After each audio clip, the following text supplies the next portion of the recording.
I got a few interviews, and then I think for the first one, I'd never worn a suit before, really. So I had to buy. My grandma bought me a suit. Aww. We went to Maya, got a $500 suit, and I go, not too bad.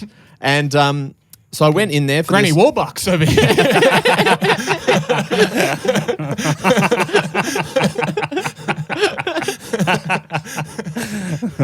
Jesus Christ. No, I was just thrown into a Lowe's and left.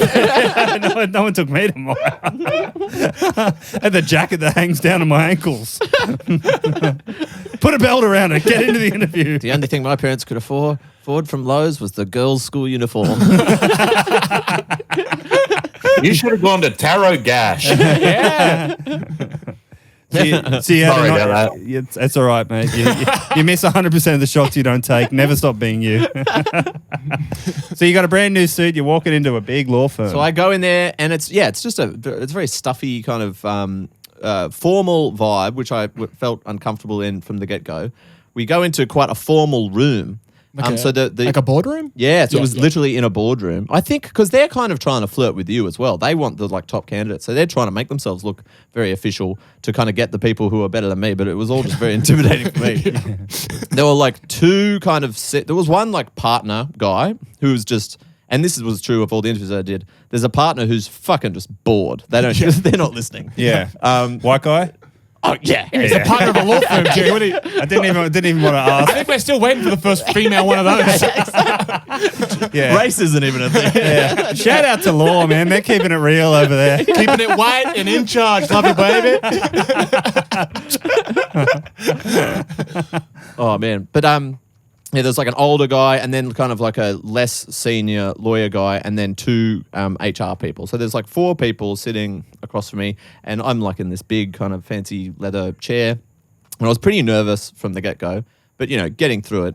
And about halfway through the interview, I get a text on my phone and for whatever reason I hadn't put silent on. So it went just or whatever. It made a little sound. Yeah. Which is not, that's not the worst thing in the world, but it's a bit unprofessional, pretty basic bitch error. A Nokia?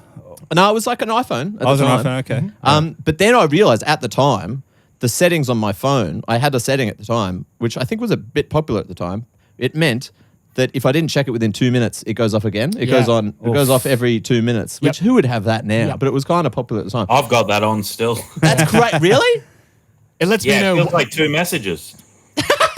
Oh, man. You're pretending they're multiple mates. How lonely are you? God damn, that's the saddest thing I've ever fucking heard. Could some queen in Brisbane throw a leg over this guy? That's the numbers he's doing. He's if you leave it long enough, that's infinity, mate. It never stops. Yeah. If anyone wants to go into not stop texting. Thing's been going all day. It's just one notification. Can someone give this dope some brain? Come on. Just get a sympathy suck for this cunt up here, please. Could someone get him some brain and a blowjob wouldn't hurt either? Oh, come on, mate. That's what they were talking about. Yeah, man. But anyway, so I had that the sad Duggan setting on, and that's what I'm calling it from now on. I haven't heard of anyone having that since 2013. I'm starting a comedy troupe called Lonely Cameron. Do you guys want to join my comedy troupe? Yeah, we'll do parody songs. I wish I was on a boat. So I could jump off. So I'm there. I realize I have to check it, basically to turn it off. Otherwise, it's going to go off again. But I didn't want to check my phone because I'd kind of just kept talking.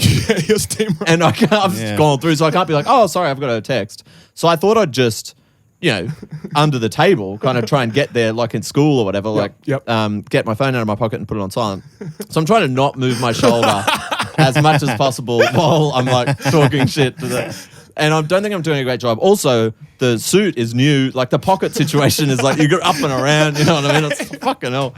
But I get it out and I click it. Brand new polyester blend. Exactly. They're trying to get a crab out of a trap. He's reaching around.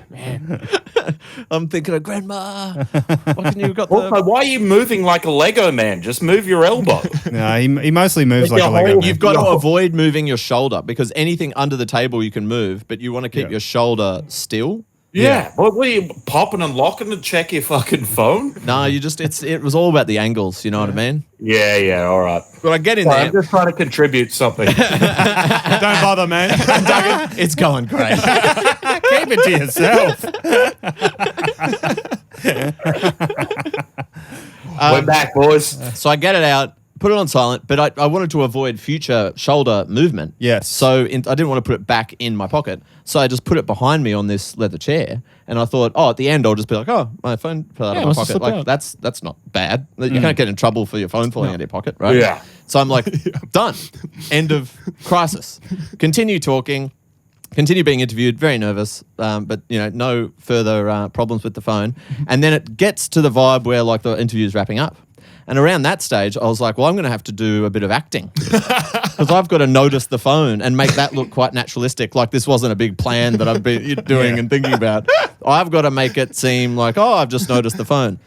So then the interview ends and we stand up. They come kind of around the boardroom table. So they're all kind of there. I shake all their hands.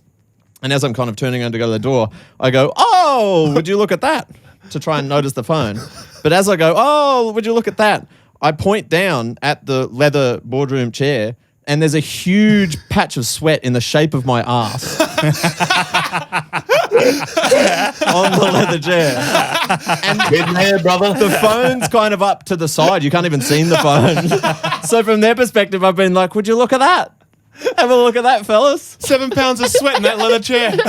Really, you can see my crack. Like there's a gap in the crack bit. If you employ me, I will ruin every chair in this building. Jeez, tough break for the next candidate, huh? They think I'm like, Hope he check it can out. swim. Hope he can swim. And then I like just nervously grabbed the phone quickly and then went back in for a second handshake. And they're all like, no. No thanks, I'll sweat. They're wiping their hands. Yeah, we kind of wish we didn't do the first one. Exactly. Oh, yeah, my hands were sweaty too. Did you have to take your phone home and put it in rice? Should have studied as hard as the people who made these. So didn't get that job. Nah. Yeah. No, I did Ah. not. It all happens for a reason, Tom. It did totally. This is the mug off, baby.